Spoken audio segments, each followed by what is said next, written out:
नमस्कार बच्चों, मैं डॉक्टर पूनम जोशी, सहाचार्य संगीत वाद्य। बच्चों, पिछले वीडियो में जो मैंने आपका विषय लिया था वो था प्रमुख कलाकारों का जीवन परिचय और भारतीय शास्त्रीय संगीत में उनका योगदान। इसके अंतर्गत मैंने 2 कलाकारों की जीवनी आपको बताई थी। एक थे पंडित निखिल बनर्जी, जो कि उच्च कोटि के सितार वादक रहे, और दूसरे उस्ताद अली अकबर खां साहब, जो कि उच्च कोटि के सरोद वादक थे। आज इसी क्रम में मैं उन 2 कलाकारों का परिचय आपको बता रही हूँ। उसमें जो पहले कलाकार हैं वो हैं पंडित ओंकार नाथ ठाकुर जी। पंडित विष्णु दिगंबर पलुस्कर जी के योग्य शिष्यों में जो सबसे आदर के साथ नाम लिया जाता है वो है पंडित ओंकार नाथ ठाकुर। गायन के सिद्धहस्त कलाकार ओंकार नाथ ठाकुर जी का जन्म 24 जून 1897 को बड़ौदा रियासत के जहाज नामक ग्राम में हुआ। आपके पिता का नाम गौरी शंकर ठाकुर एवं माता का नाम झाबेरबा था। बाल्यकाल से ही आपका परिवार जो है काफ़ी आर्थिक संकटों से जूझता रहा। इस कारण आपकी पढ़ाई जो है वो भी केवल मात्र 4थे दर्जे तक ही हो पाई और परिवार के भरण पोषण हेतु आपने को नौकरी करनी पड़ी, मजदूरी करनी पड़ी और आपने मिल आदि में भी नौकरी की। परंतु आपको बचपन से ही संगीत का जो था उसके प्रति बहुत प्रेम था और ईश्वर ने आपको बहुत ही मधुर कंठ जो है प्रदान किया था। अब गांव में, पाठशाला में, रामलीला आदि में आप जब कविता पाठ या गान करते थे तो आपके मधुर कंठ से सभी प्रभावित हो जाते थे, मंत्रमुग्ध होकर आपका गायन सुनते थे। दुर्भाग्यवश आपके पिताजी की भी मृत्यु जब आप केवल 14 वर्ष के थे तभी हो गई। तो ऐसी स्थिति में आपकी कठिनाइयाँ और भी बढ़ गईं। परंतु इस बीच आपकी स्थिति में कुछ अचानक ही एक परिवर्तन आया कि आपकी मुलाकात एक पारसी सेठ से हुई और वो इनका गायन सुन के इतने अधिक प्रभावित हुए कि इन्होंने ओंकार जी के भाई को मशवरा दिया, यानी सलाह दी कि आप इनको संगीत गायन सीखने के लिए पंडित विष्णु दिगंबर पलुस्कर जी के पास भेज दें। अब उनके सुझाव पर आपके घर वालों ने आपको बम्बई भेज दिया। उस समय मात्र आपकी आयु 15 वर्ष थी। अब आपने पंडित पलुस्कर जी के गांधर महाविद्यालय में संगीत शिक्षण हेतु जो है एडमिशन ले लिया। इस महाविद्यालय में निःशुल्क रहते हुए वहीं खाना पीना एवं 9 वर्षों तक लगातार संगीत सीखने की शर्त थी। यानी पलुस्कर जी ने ये शर्त रखी हुई थी कि बेले खाना पीना सब कुछ इनका निःशुल्क रहेगा, लेकिन उनको लगातार 9 वर्षों तक यहाँ रहकर संगीत सीखना पड़ेगा। अब आपके तो संगीत के प्रति इतना अधिक रुझान था कि आपने वो सब शर्तों को मान लिया। अब इसी बीच जब ये शिक्षा आपकी चल रही थी तो इसी बीच आपकी काठियावाड़ की एक नाटक कंपनी बम्बई आई थी। तो उसमें उनको अपने नाटक के लिए एक बहुत सुंदर गायक लड़के की तलाश थी। तो आपका गायन सुन के वो कंपनी वाले भी इतने अधिक प्रभावित हुए कि इनको 400 रुपये प्रति माह देने को राजी हो गए। तो इस कारण आपके भाई जो है वो पलुस्कर जी के पास गए और उन्होंने उनको इस बारे में बताया, लेकिन पंडित पलुस्कर जी ने स्पष्ट इस बात से इनकार कर दिया और उन्होंने कहा ठीक है, अगर आप ले जाना चाहते हैं तो ले जाएं, लेकिन आपको याद होगा कि आपने मेरे साथ यहाँ 6 और या 9 वर्षों तक जो है रहने का इनका करार किया था। अब अगर यदि आप बीच में अगर इसको ले जाएंगे तो 3 साल का आपको खर्चा देना होगा। अब पलुस्कर जी की ये युक्ति काम कर गई, तो इससे इनका जाना जो था रुक गया और इस कारण इनकी जो संगीत शिक्षा थी वो अनवरत चलती रही। और लगातार आपकी जो ये शिक्षा वहाँ चली तो उसका परिणाम ये रहा कि आप एक समुद्र कंठ के तुम स्वामी आप थे ही, और पलुस्कर जी का सानिध्य पाके आपकी कला में और अधिक निखार आ गया। अब भारतीय संगीत को आपका बेहद योगदान रहा। आपकी गायकी जो है वो ग्वालियर के प्रसिद्ध हस्सू हद्दू खां साहब के घराने से संबंधित है। इसके आपके गायन में हमें गंभीर आलापचारी, वक्र क्लिस्तानों का प्रयोग, स्वर भेद, काको भेद, उच्चारण भेद आदि अनेकानेक विशेषताएं हमको नज़र आती हैं। साथ ही आलापचारी की विशेषता आपके गायन में है। हस्सू हद्दू खां के पुत्र जो थे उस्ताद रहमत खां साहब से के सानिध्य में रह के आई, क्योंकि वो अक्सर आपके गुरु पंडित पलूस्कर जी के पास आया जाया करते थे।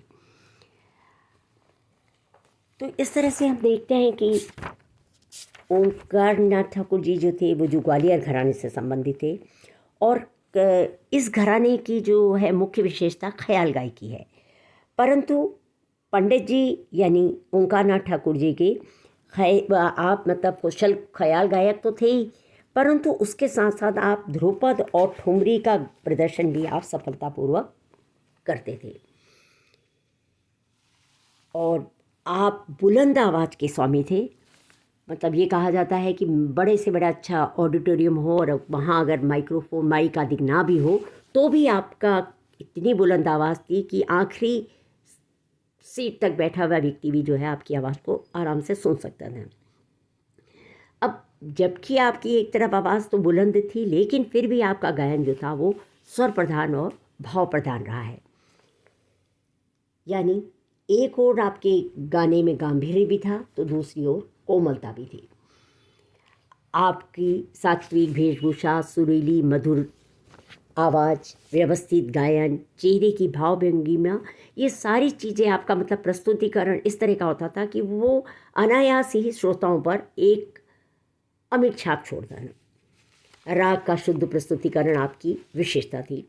इसके अलावा आलापचारी भी आपकी गायकी की सर्वोत्कृष्ट विशेषता मानी जाती है। स्वर विस्तार भी आपका अलग तरह से विलक्षण था। और आप गायकी के मतलब हम देखते हैं कि शास्त्रीय गायन के साथ साथ आप भजन गायकी में भी दक्ष थे। जो कुछ भजन जो है वो आपके आज भी जो है वो अप्रतिम माने जाते हैं, जिसमें जोगी मत जा, मैया मोरी मैंने ही माखन खायो, अरे दिन कैसे कटे हैं कन्हैया, इस तरह के जो भजन हैं वो आज भी उसी प्यार से और उसी आदर के साथ जो है सुने जाते हैं। अच्छा, आपकी एक विशेषता ये थी कि हमने ये अधिकतर ये देखते हैं कि जो बहुत बड़े कलाकार होते हैं और उच्च कोटि के परफॉर्मर होते हैं, कलाकार होते हैं, वो प्रायः शास्त्र के प्रति थोड़ा उनका रुझान कम होता है, और शास्त्रकार जो होते हैं वो प्रदर्शन संगीत के प्रदर्शन की तरफ थोड़ा उदासीन रहते हैं। परंतु आप उन बिरले का संगीतज्ञों में थे जिनमें कला और शास्त्र का एक सुंदर समन्वय देखने को मिलता है। इस कारण आपने कई हम देखते हैं कि आपने कई पुस्तकें भी लिखी, जिससे प्रणव भारती, संगीतांजलि भाग 1 से 6 तक, राग अत्रे रस गुजराती में, इस तरह की आपने की पुस्तकों की भी रचना की। मतलब यानी आपका शास्त्र पक्ष भी जो था वो प्रबल रहा। और 1934 में आपने संगीत निकेतन की स्थापना की। तो 1950 में आपने मदन मोहन मालवीय के सुपुत्र गोविंद मालवीय के सहयोग से बनारस हिंदू विश्वविद्यालय में श्री कला संगीत भारती के नाम से संगीत महाविद्यालय की स्थापना की, और काफ़ी सालों तक आपने बनारस में अपनी सेवाएं दी। डॉक्टर प्रेमलता शर्मा, डॉक्टर राम, पंडित बलवंत राय भट्ट, प्रदीप कुमार दीक्षित जी आपकी प्रमुख शिष्यों में आते हैं, और आपकी कला से प्रभावित होकर आपको विविध सम्मान आपको प्राप्त हुए, जिसमें पद्मश्री, राजकीय संस्कृत मार्तंड, संगीत प्रभाकर, काशी हिंदू विश्वविद्यालय एवं रविंद्र विश्वविद्यालय द्वारा डीलिट की उपाधि, ये कई सम्मान जो है आपको प्राप्त हुए। और इस प्रकार आप सतत अपने संगीत की साधना करते रहे, और इस संगीत के ये साधक जो है 28 दिसंबर 1970 को थोड़ी सी अस्वस्थता के बाद जो है आपका जो है देहावसान हो गया। तो इस तरह से हम देखते हैं कि पंडित ओंकार नाथ ठाकुर जो एक बहुत ही उत्कृष्ट कोटि के गायक और चिंतक भी जो है, हम उन दोनों रूप में उनको देखते हैं। अगले जो कलाकार हैं वो हैं पंडित श्री कृष्ण नारायण रतनजनकर, यानी जिन्हें शॉर्ट फॉर्म में हम SN रतनजनकर के नाम से जानते हैं। आपका जन्म 31 दिसंबर 1900 ईस्वी को बम्बई में हुआ था।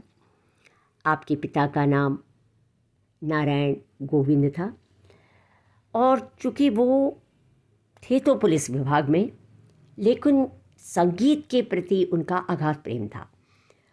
और यही कारण था कि हम देखते हैं कि उस समय क्योंकि मुस्लिम साम्राज्य था और अंग्रेज़ों का फिर काफ़ी प्रभाव होने के कारण उस पहले तो मुस्लिम साम्राज्य आया और उसके बाद अंग्रेज़ों का समय आया। तो उस समय हम देखते हैं कि देश में आज़ादी की एक तरफ तो लड़ाई का माहौल था और ऐसी स्थिति में क्या थे कि संभ्रांत लोग बच्चों को संगीत जो है कि शिक्षा देना ज़्यादा उचित नहीं समझते थे, क्योंकि मुस्लिम साम्राज्य के बाद से थोड़ा संगीत का जो है उस समय माहौल और इस तरह संगीत का जो था बहुत पतन हुआ। तो संभ्रांत घर के लोग जो है उससे प्राय संगीत से दूरी बनाना ही चाहते थे। परंतु आपके पिता की संगीत में इतनी गहरी रुचि थी, तो इसलिए उन्होंने अपने दोनों पुत्रों को यानी पंडित रतन जैनकर जी को और उनके भाई को संगीत सीखने के लिए कृष्णानंद भट्ट जी को जो था नियुक्त किया था। और उनका इस कारण जो था आपके पिताजी का समाज द्वारा बहुत विरोध हुआ, परंतु उन्होंने उन विरोध सब आलोचनाओं को एक तरफ करके आपके संगीत और अभ्यास को अनवरत जारी रखा। तो इस तरह हम देखते हैं कि आपने का यह क्रम जो है वो अपना अभ्यास का क्रम जो है 3 वर्षों तक लगातार रहा। उसके बाद आपने मनोहर जोशी बुआ से संगीत सीखा। फिर आप पंडित भातखंडे जी के, विष्णु नारायण भातखंडे जी के शिष्य बन गए और उनसे शिक्षा आपने प्राप्त की। और सन 1916 में आपने बड़ौदा में आयोजित अखिल भारतीय संगीत सम्मेलन में भातखंडे जी के साथ भाग लिया और 1917 में बड़ौदा नरेश के संगीत शिक्षा हेतु आप छात्रवृत्ति लेकर आप बम्बई छोड़कर बड़ौदा आ गए और वहाँ आपने उस्ताद फैयाज़ खां से गायन की विधिवत शिक्षा ली और बड़ौदा रहकर आपने अपनी शिक्षा भी पूर्ण की। तत्पश्चात 1922 में पुनः आप बम्बई आए और वहाँ 1926 में आपने म्यूज़िक कॉलेज की वहाँ स्थापना की और 1928 में इसी कॉलेज के प्राचार्य बने और तदुपरांत 1956 में आप खैरागढ़ भारतीय संगीत विश्वविद्यालय के प्रथम कुलपति बने और आपने संगीत के क्षेत्र में अपना अतुलनीय योगदान दिया। आप जो थे फैयाज़ खां साहब के शिष्य रहे, इस कारण आप उनका प्रभाव जो है मतलब फैयाज़ खां साहब की गायकी का पूरा प्रभाव जो है आपकी गायकी में हमें नज़र आता है। स्वरों के प्रति गहरा लगाव, ध्रुपद गायकी से प्रभावित आपकी ख्याल गायकी आपके गायन की प्रमुख विशेषताएं हैं। और बंदिश के प्रारंभ में नोम तोम का आलाप, तो बंदिश में विभिन्न प्रकार की तानों विशेषकर बोल तान का प्रयोग आपकी गायकी की प्रमुख विशेषताएं हैं। इसके साथ ही हम देखते हैं कि रतन जैनकर साहब एक कुशल रचनाकार भी रहे। आपने कई पुस्तकों की रचना की जिसमें प्रमुख हैं तान संग्रह है जिसके 3 भाग हैं, वर्णमाला, संगीत शिक्षा उसके भी 3 भाग हैं, अभिनव गीत मंजरी, अभिनव संगीत शिक्षा उसके 2 भाग, इस तरह काल लक्षण गीत संग्रह और हिंदुस्तानी संगीत पद्धति की स्वरलिपि। इस तरह आपने कई पुस्तकों की आपने रचना की और आपको कई सम्मान मिले, जिसमें प्रमुख है 1957 में भारत सरकार द्वारा पद्म भूषण, 1954 मद्रास म्यूजिक एकेडमी द्वारा प्रतिष्ठित संगीत सम्मान और 1960 में खैरागढ़ विश्वविद्यालय द्वारा संगीताचार्य उपाधि। और दुर्भाग्यवश इस महान कलाकार ने 14 फरवरी 1974 को जो है अपनी देह त्याग दी। और इस प्रकार हम देखते हैं कि रतन जैनकर जी जो था आपने भी शास्त्रीय संगीत को अपना अतुलनीय योगदान दिया। Thank you.